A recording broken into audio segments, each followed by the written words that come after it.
Hey guys, Ashlane here. Today I have a very special video coming to you. It's actually an interview, part of the interview series that is a new series that I'm rolling out right now. And today I have on the phone three of my favorite Clashers. So without further ado, let's talk and introduce yourselves. First, Mamabear.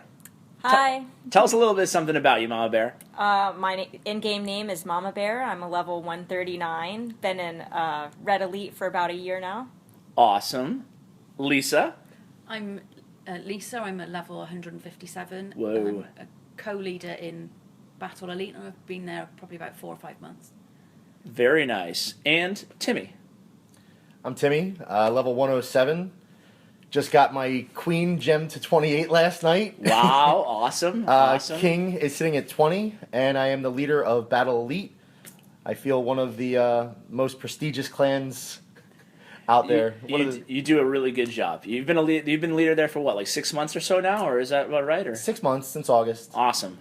Yeah, Battle Elite's actually been in existence for a couple years, but you went in there and you revamped things, and things are looking really good with you and Lisa in charge there. So I just want to talk about a few things in the game today. First things first, I'd like to talk about, you kind of mentioned gemming the queen, so let's go right into gemming. I just want to get, it's kind of a silly topic, but at the same time it's kind of fun to talk about too, is do you guys approve of, obviously I hate the stigmatism, and I think you guys feel the same way against gemmers in game. I think it's entertainment like anything else, but I want to get your thoughts on it, and I want to get your thoughts on if you think gemming without your significant other's permission is an okay thing to do, a little bit on the side. Mamabear, why don't you speak? You're a mother, and As a mother, I don't think gemming is appropriate. Unless you obviously have tons of money and can do boo. that. If you don't have kids, gem away. Okay. But for me, I don't gem. All right, but if you were going to, on the side, do you have any tips maybe for our viewers? To hide it? To hide it from your significant other? Yeah. To hide it? Well, the thought has crossed my mind. Okay. I haven't done it. Okay, maybe. Wink, wink. Okay. But if I did, I would go and do one of my mom trips at Target, buy an iTunes card, and just slip it in with the rest of the kids' stuff in the groceries. I like it. I like the tactic. It's very good. I may use it myself. We'll see. Lisa? How do you feel about gems, and do you think it's okay to gem behind your significant other's back? I don't know. Does he know? He does know. Oh, okay. He does know, because Lisa's what I call a moderate gemmer. You boost all the time. I boost, but you rarely. I wake my if I put my hero down, I'll bring them back up. So your gems last a while. Yeah, they'll I'm saying. Dare I ask how much gems you average a month? How many or a month? I probably it's going to be pounds, through, right? Yeah, that's all the thing. So I have to get the conversion table out, ladies and gentlemen. But probably about, it's gone up now, the price, so about £80 every sort of 6 to 8 weeks. So okay, that's not too bad. Well, it's 14,000 gems. Yeah. So it's $100 US, £80. So okay, a chest every month and a half. That's not bad at all. Timmy, how do you feel? I'm all about gems. So my hashtag thank you. My hashtag in clan is Gem Life. I definitely feel that, and I respect the parenting aspect. I have a son myself, and he is my life and he is my primary focus. But I would say if I were to buy an Xbox and then buy a game every month, because games don't last that long, ultimately I feel that I could spend $100 in 2 hours, like I did last night. Get your queen up, very good. To get my queen up, and you know what? It's a game that I really genuinely enjoy, and it's a game that's longer lasting. I'm not buying a game that's working for maybe 3 or 4 days, maybe a month. This is a game that I've played for a year at this point, and I'm in love with it as much today as I was when I first started playing. Yeah, it's a great game, and certainly I think it's a telltale sign of basically just a juvenile when they hate on gemmers, because I have all the respect in the world for power farmers, and I consider myself somewhat of a hybrid. I think we all are pretty big farmers here in this round table, but I do think that gemming is just like any other entertainment, and I'm a big fan, and especially donating troops. I use all my gems now because I'm maxed except for walls for just gemming troops, and I think it's a big help to the clan. So when I see someone else doing it, of course I'm very supportive of it. But let's go on to the next topic, guys. I was wondering, just to bring it back to more game content, is is there anything you're particularly looking forward to, or some changes you'd like to see in the game over the next year or so, since it is 2015 now, and there probably is an update around the corner, maybe in a month or two? So, Mama Bear, why don't you start us off? At least shorter training times for the bigger troops, because Interesting, as you okay. go to a Town Hall 10, you can't get away with. I mean, you can, but it's harder to do with Barge and Giants and that kind of deal, hitting the higher bases. And so I use Lavalunian now, and that takes forever to train. So Now, how do you feel about using Lavalunian when you're trying to get your heroes up? Do you think the Lava Hounds take a lot of your Dark Elixir, or is it actually... it depends where you're farming at and how good the loot is, but not too bad. Like during our push and all that, I pretty much maxed the Lava Hounds out and still had extra for my heroes. Did you use Lavalunian when you got to Champion recently? Yes. Excellent, excellent. So you do. So you'd like to see the troop times a little bit decreased. On the big troops. Well, I can see that them maybe doing that. I don't know if you guys agree, because they did do the hero regeneration time. They dramatically helped, yeah. decreased That that, helped. so I can see maybe more adjustments to the troop times as well. And it would generate more activity, which would be good for the Yes. game as well. So that's an interesting idea. Any other thoughts on that idea, guys, or before we go on? Or you guys kind of agree? I completely agree. Certainly, when you have a troop that takes 45 minutes That's to cook, ridiculous. it's just it makes the game less exciting because you're waiting. And then Yeah. certainly if you're boosting, yeah, it might be done in 11 minutes. But if you're doing that on top of balloons, you're using a ton of gems, which I'm again not opposed to. But at the same time, it's a pain for people that don't have the ability to do that. So you take away from the quality of the game. I really Yeah. do. I think it takes away from the quality of I the game. play and a the people lot that less respect. now than I used to. I mean, you've seen. Yes. Yep. Lisa? Yeah, I agree. Shorter change times would definitely be better. Yeah, it would be good. Honestly, I'm going to go a little bit against the group here. I think having the more powerful troops at a 45-minute time, I think I'm kind of comfortable with. Personally, just because I think that But having you can gem them done in an instant. but I where- don't. I'll boost, but I don't gem troops done but at the same time, I feel like each troop time right now kind of works out pretty well as far as if you're farming, you can kind of cook different things in different barracks and kind of make an army pretty much ready. If you're boosting now, pretty much ready every 20 minutes, half an hour, Yeah. depending on what See, you're. I Even if don't you're using a boost. lava, yeah, which is So. so it's a good point. It's a good point for people who don't boost. Yeah. So Actually, I would actually agree and disagree. I agree because you can boost, but here's the thing that kills games. When you take away the element where people can enjoy the game because they can't afford to put money into it, it reduces the quality of the game, and that's the reason why you see so many dead bases. But you can just imagine people that started when they first started playing were in love with this game. True, And they were so very excited true. That's because what they were it's done for me. Yeah, and now when you take that away, you remove the excitement of the game because now instead of farming every 20 minutes, you're farming once every hour and a half to 2 hours. And then if you're doing spells, you're looking at a 3-hour go time if you use all And your spells and donating. champs. very And very then true. donating, Very good certainly. point. Very good point. Let's move on to Lisa. On do you have any ideas or things you'd like to see change in the game, or any improvements, whatever you know? Yeah, I quite like a war opt out. So like Yeah, if or you've got opt like out. Yeah, I don't know, a clan with 50 people in and 6 or 7 don't want to war, they can just slide it so they can sit out for however long. So I've always find people sort of tell you and then you forget and you feel really bad. And sure. I mean, just to piggyback on that too, I think a good idea would be allowing people to war with heroes even if they're upgrading. Yeah. Right? Yes. I mean, that would be the other option. that'd be huge And because make things more fair. you can use all your defenses during wars. You just can't use your heroes, and that's the main reason for the opt out, right? Because your heroes aren't up. So, yeah, I think that opt out or warring with heroes, one or the other or both, would be an awesome Yeah. idea. So I think- Anybody else have any other thoughts on that? Because or- I know in battle we're quite strict on both heroes for war. Yeah, you guys. Yeah, in Battle Elite, your clan, Yeah. mandatory both heroes. Yeah. In ours, we don't have that policy. Because I prefer numbers versus Because the matchups. just because of our matchups are a different, Caliber. a little bit of a different caliber as we're all Town Hall 10, and I find that when we go into war with only 30 or 35 people, we're often outmatched Guaranteed. vastly. So with 45 versus 45, the pro on that is the other clan also has many people upgrading heroes more often than not. But I digress. Back to the point. So that's a good idea. Obviously, I think everybody would agree. All Yeah. listeners would agree. Timmy, anything you'd like to see in the game change? Or? I'm just excited. It's a game that is constantly evolving. I'm looking forward to new troops, maybe a new spell. I'm looking forward to the next town hall. I'm looking forward to what walls are going to do, and hopefully my favorite troop, the P.E.K.K.A, will have an opportunity to get a little bit more horsepower. Oh, they're already huge. Yeah, they're very powerful troop. But yeah, there's definitely. I guess my idea would be besides the war opt-outs, I think that's the most in need in the game right now is some sort of a war fix. But besides that, my idea, I heard this about a year ago, and a lot of other games have it.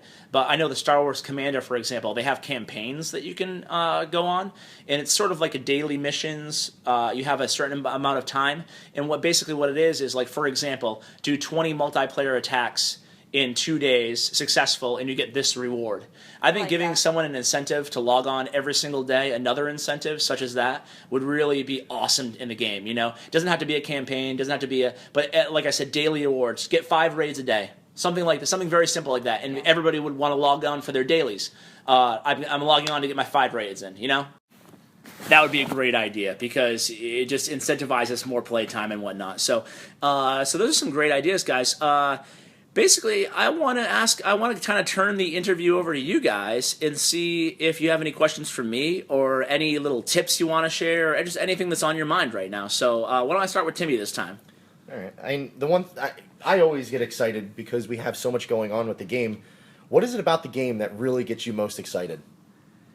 I love not just leadership, but I love building a community. I think that's what appeals, to the game the most. But I love building a community, staying together, being strong, developing a core, recruiting, management, communicating outside the game, planning wars. I like all that stuff. Like beside the stuff that associated with the game that's outside the game. Obviously, I also enjoy like recording and doing strategies for YouTube. But that's basically what I enjoy. Lisa? Don't know if I've got anything to ask you, really. It's okay. Do you see yourself stopping playing the game ever or switching to another game? Never. Now, it's funny. That was one of the questions that Timmy asked me way back when we started talking. But you know what? I don't see myself stopping playing Clash of Clans, but I guess everybody would say that, right, at the moment because we're all addicts. Yeah. But I've been playing for over 2 years now, consistently, a lot, more than I should. And I've never been as passionate as I am about the game right now. So, maybe I will stop one day, but I just don't see that day coming anytime soon. I've pretty much played this game every single day since I've started it. Oh, it's crazy. It's addictive and it's awesome, and yeah, it's cool. It's a great. You actually hit it right on the head. Is the community behind it? It takes on a life of its own in the sense that you play with these people so much, you start to find out little tidbits about their personal life. I mean, Mamabear being a mother, Lisa being a mother. Those are stories that connect to the heartstrings. Sure.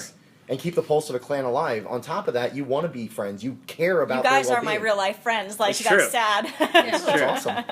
No, it's not sad. It's awesome. It really is cool. I really do consider you guys really close friends. It's really funny though, isn't it? Because you think like if we didn't have Clash, none of us know each other. Yeah, it is. It's great. It brings people together, and it's an awesome game in respect. I'm sure that's most people's favorite part about the game. Having a great community and stuff like that. You know what? We hit the easy question. We didn't get the hard one. What's your least favorite part of the game? Good question. Good question. Besides people that don't gem. You know what? Me. No, I think that my least favorite part of the game would have to be kicking people as a leader, kicking people and turning people down, and basically all the dirty stuff that no one really wants to do. Like.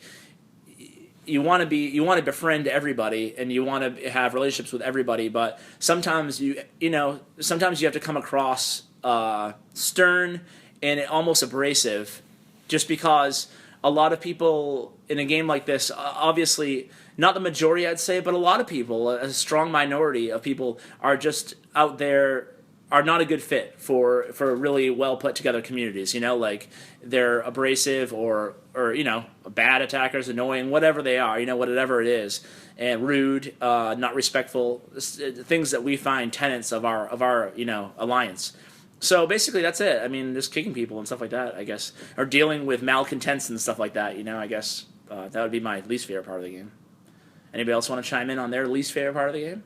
I never thought of it, but yeah, going through that emotional connection when you have that person that you actually felt like you trusted and established this relationship with, and they go against the rules and the drive of the game, and it really affects. It really does. It really does affect me personally. Lisa and I have talked many times on the telephone, making a hard decision. It's frustrating. It really is hard, and it's not fun. Yeah, very true.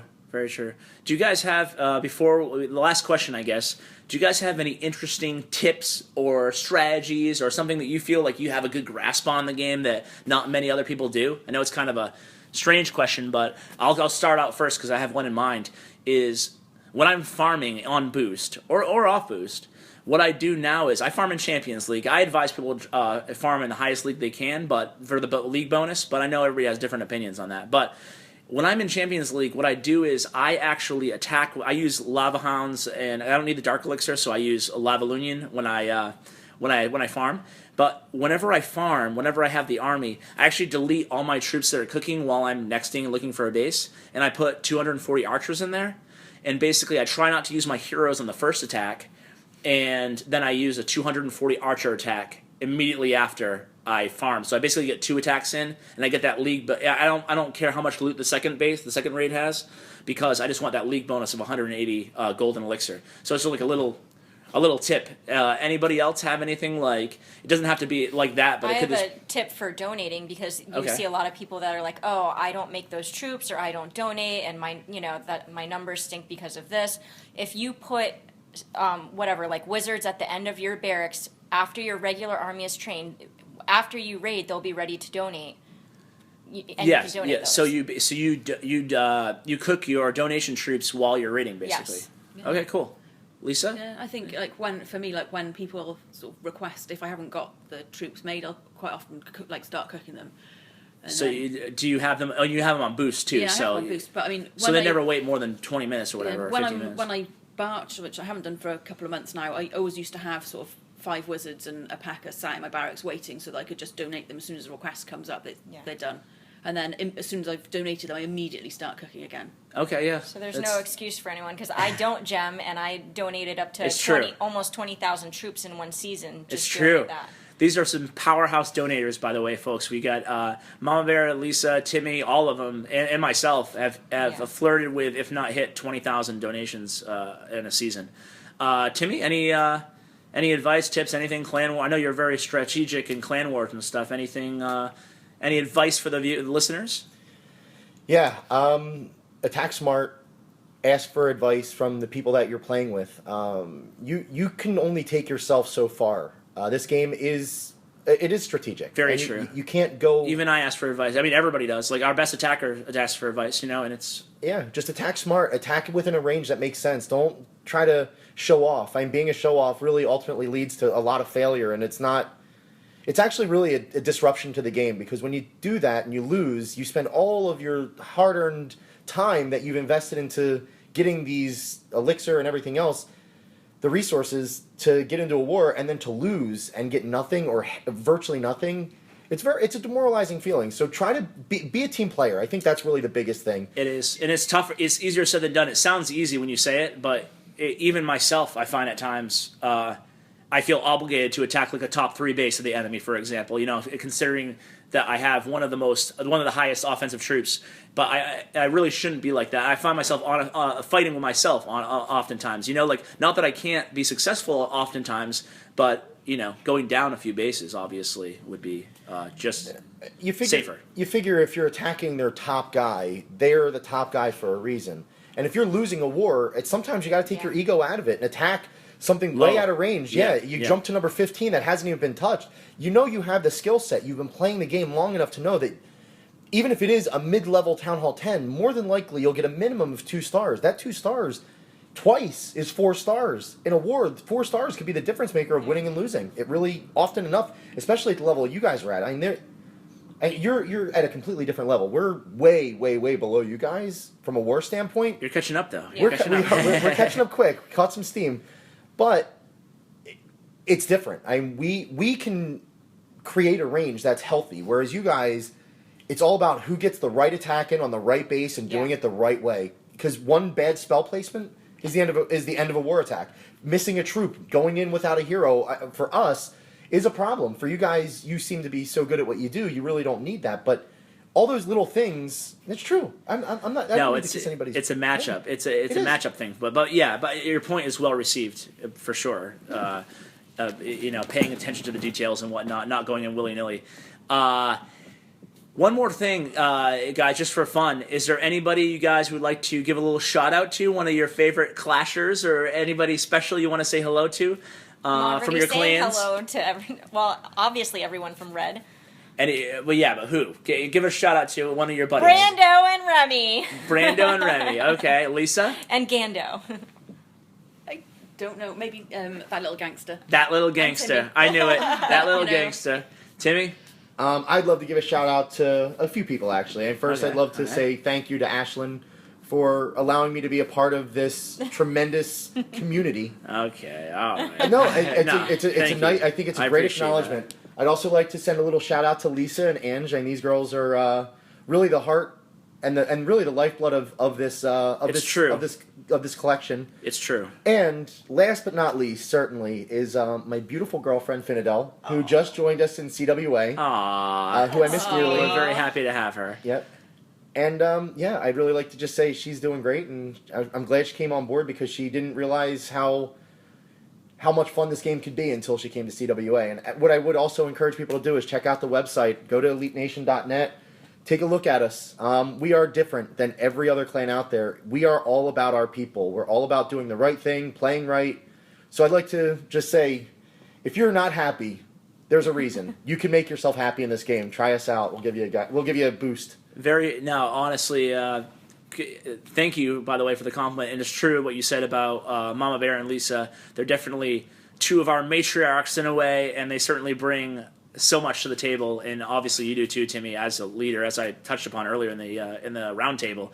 I guess my shout out is going to be to the leaders that we don't have today on the phone, and that's Mrs. Chit or Kaka.